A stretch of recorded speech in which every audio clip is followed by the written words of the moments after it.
थोड़ी आइडिया नीचे रखो। देखिए, कल कमेटी से पंजाब के मुख्यमंत्री अमरेंद्र सिंह जी मिले थे। बहुत सारी बातें जो हमारे घोषणा पत्र में कही गई थी, जिनका इम्प्लीमेंटेशन हमारी सरकार ने कर दिया है, उनकी जानकारियों को लेकर के जो हमें दी गई थी, हमने उनसे कुछ बातें जानकारियां चाही और कुछ मामलों में EICC ने स्पष्ट तौर पर एक डेडलाइन देकर, एक समय सीमा निर्धारित कर उनसे कहा है कि आप इन पर अमल करवाइए। और वो समय सीमा जो बातचीत में उभर करके आई है, उसी के आधार पर तय करना। तो कितनी समय सीमा है वो? जैसे बरगाड़ी वाला इश्यू है, और क्योंकि वो एक भावनात्मक मुद्दा है और हम पंजाब की जनता की भावनाओं का पूरा सम्मान करते हैं और यथासंभव जन भावना के अनुरूप उसका समाधान निकले, उसके लिए और कानून सम्मत, क्योंकि आखिर देश के अंदर देश संविधान से, कानून से गवर्न होता है, उसके अंदर जो सीमा है उसी के अंदर जो है हम उसका। सर, सिद्धू का रोल क्या रहेगा? नीचे कर ले यार, जी सर, इसको कंप्लीट कर लीजिए। और उसी तरीके से ड्रग्स वाले इशू पर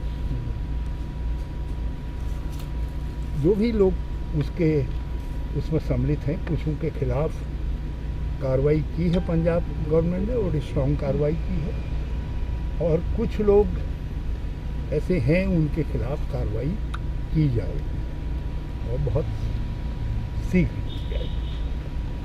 बिजली एक बड़ा इशू है पंजाब के अंदर। हमारे लोग कहते थे, विशेष तौर पर शहरी क्षेत्रों से आवाज़ थी कि आपने ग्रामीण क्षेत्रों को कंसेशन दे दिया, हमको नहीं दिया। तो पार्टी ने कहा है कि 200 यूनिट तक बिजली प्रति परिवार आप जो है मुफ्त करिए।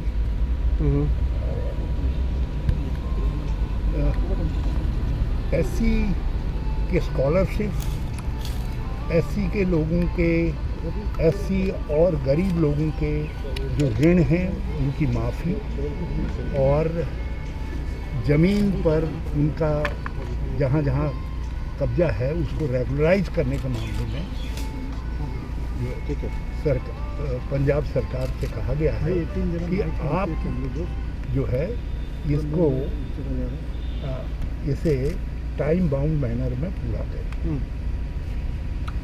हमारा एक वादा था कि हम सैंड पर से जो बजरी है माफिया को भी समाप्त करेंगे, और माफिया के साथ साथ हम लोग जो है बजरी पर सरकार के नियंत्रण को हम करेंगे ताकि गरीब आदमी उसका उपयोग कर सके। तो वो ही सरकार को कहा गया है, इसको मुख्यमंत्री जी ने कहा है कि वो उसके कानूनी पक्षों को देख करके उस पर कार्रवाई करेंगे। उसी प्रकार से ट्रांसपोर्ट माफिया एक बड़ा सवाल है, उस पर भी जल्दी जो है राज्य सरकार प्रहार प्रारंभ करेगी। पहले ही कर दिया है, उनको इकोनॉमिकली कमज़ोर करने के लिए पहले ही कदम उठा दिए गए हैं, लेकिन और प्रभावी तरीके से ताकि जो ट्रांसपोर्ट माफिया है उसके घुटने तोड़े जा सके, उसके लिए कानून सम्मत तरीके से राज्य सरकार कदम उठाए जी। और भी बहुत सारे ऐसे इश्यूज हैं जिन इश्यूज पर 18 ऐसे इश्यूज हैं जिन पर EICC ने, पार्टी ने माननीय मुख्यमंत्री जी से कहा है, और मुख्यमंत्री जी प्रेस कॉन्फ्रेंस करके चंडीगढ़ में इस बात को खुलासा करेंगे, क्योंकि बहुत सारी बातें उठ रही थी, बहुत सारी बातें कही जा रही थी, क्या हुआ क्या नहीं हुआ, तो उसको स्पष्ट करने के लिए मैंने ये बता देना आप सब दोस्तों के माध्यम से जी। आवश्यक समझा कि जो है किस लाइन पर हमने बात की है। सिद्धू को आप सवाल इन लोगों सिद्धू को बुलाया जा रहा है, देनी होगी तो राय के रूप में, निर्देश के रूप में जैसे भी देना होगा वो सबको दिया जाएगा। सर, सिद्धू को बुलाएंगे इससे परे नहीं। सिद्धू से मिलेंगे 2022 किसके नेतृत्व में लड़ेंगे? कैप्टन अमरिंदर सिंह के या नवजोत सिंह सिद्धू चेहरा हो सकते हैं? आप सब लोग मेरे बहुत अच्छे दोस्त हैं और बहुत लंबे समय से आप मुझसे दोस्ती निभा रहे हैं, तो जब इस प्रश्न पर विचार करने का समय आएगा तो मैं तुम्हारी राय जरूर। रावत साहब, नवजोत सिंह सिद्धू दिल्ली आ रहे हैं। सिद्धू को दिल्ली बुलाएंगे सर, जैसे कैप्टन साहब से बुला के मिले, सिद्धू को भी बुलाएंगे? मेरा जवाब हाँ है। कब बुलाएंगे सर? कब तक? समय जिस समय चीज़ें आती हैं उस हिसाब से निर्धारित। सर, पब्लिक प्लेटफॉर्म कृपया समय का निर्धारण मुझ पर छोड़िए, ठीक है, और मैं जब समय आएगा मैं आपको इंगित कर। सर, ऐसा तो नहीं है नवजोत सिंह सिद्धू जो बातें कर रहे हैं, क्या ये इनडिसिप्लिन है? पार्टी प्लेटफॉर्म पे जो नवजोत सिंह सिद्धू और प्रगट सिंह बातें कर रहे हैं, इनडिसिप्लिन है? मैंने कहा नहीं कि मैंने उन सब बयानों को मंगाया है और मैं उनको देखने के बाद जो जिस तरीके के यहाँ सलाह की जरूरत पड़ेगी सलाह दूंगा, जहाँ निर्देश की जरूरत पड़ेगी निर्देश। पर कुछ एमएलए और एमपी में तो ऑलरेडी वो सारे बयान जो हैं आपको यूनिट फ्री बिजली देने का मामला है, उस पर कैप्टन सरकार मान गई है या फिर क्या बात चल रही है? देखिए, पार्टी ने माननीय मुख्यमंत्री को 18 ऐसे जन कल्याणकारी मुद्दे जो ऑलरेडी हमारी गवर्नमेंट, ऐसा नहीं कि हमारी गवर्नमेंट नहीं कर रही है, जैसे कुछ पावर एग्रीमेंट है, पावर एग्रीमेंट में कुछ हिस्से को कैंसिल कर दिया गया है, कुछ को एग्जामिन कर रहे हैं, तो उसी तरीके से बहुत सारी चीज़ें हैं जिन पर पार्टी ने उनको कहा है और कि आप इनको करें करके, और उन्होंने हाँ कहा है। सर, आप पारस्परिक सहमति से, बातचीत से चीजें तय हुई। रावत साहब, 4.5 साल लग गए, आप लोगों को लगता नहीं कि देर हो गई है? अब चुनावी टाइम है तो वायदे पूरे करने की बात की जा रही है। वादे हमारे 95% आई थिंक जो पंजाब का रिकॉर्ड है वो अपने आप में अच्छा है। सर, नौकरी बचा है, बरगढ़ भी बचा है, नौकरियां अगर रावत साहब अगर 95% वादे पूरे हो गए हैं तो नवजोत सिंह सिद्धू क्या सिर्फ 5% के लिए इतना शोर मचा रहे हैं? 95% रहते हैं अभी। बरगाड़ी का इशू जो है परसेंटेज में नहीं तोड़ा जा सकता है। ड्रग्स वाला मामला जो है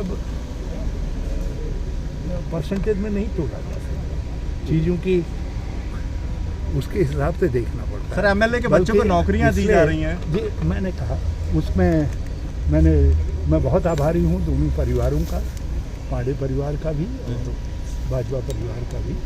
उन्होंने कहा है कि उन्होंने विद थैंक्स सरकार से कहने का निर्णय लिया है कि हम वो ऑफर उन्होंने रिजेक्ट कर दिया,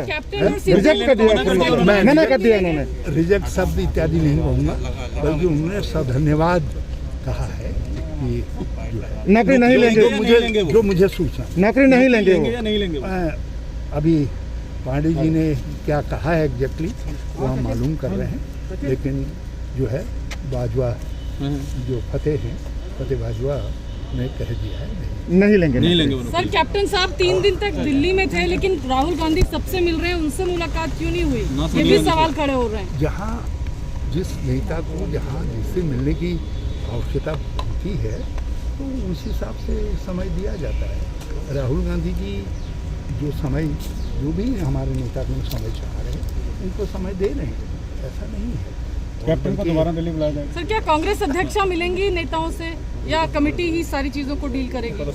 देखिए, इसमें जो पंजाब के अंदर बुद्धि है उसके विषय में किसी को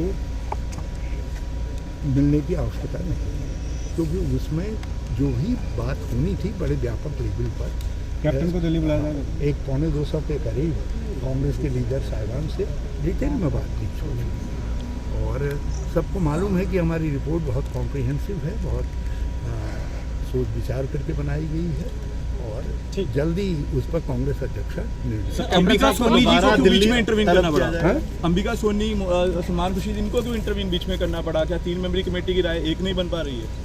मैं एक बात जानता हूँ कि जहाँ न पहुँचे रवि वहाँ पहुँचे कवि, और जहाँ कवि रवि सब फेल हो जाए वहाँ आप पत्रकार लोग आपकी जो अनुमान की उड़ान है उसका मुकाबला कोई। सर लेकिन आप बता दीजिए ना वो क्यों हुई मीटिंग?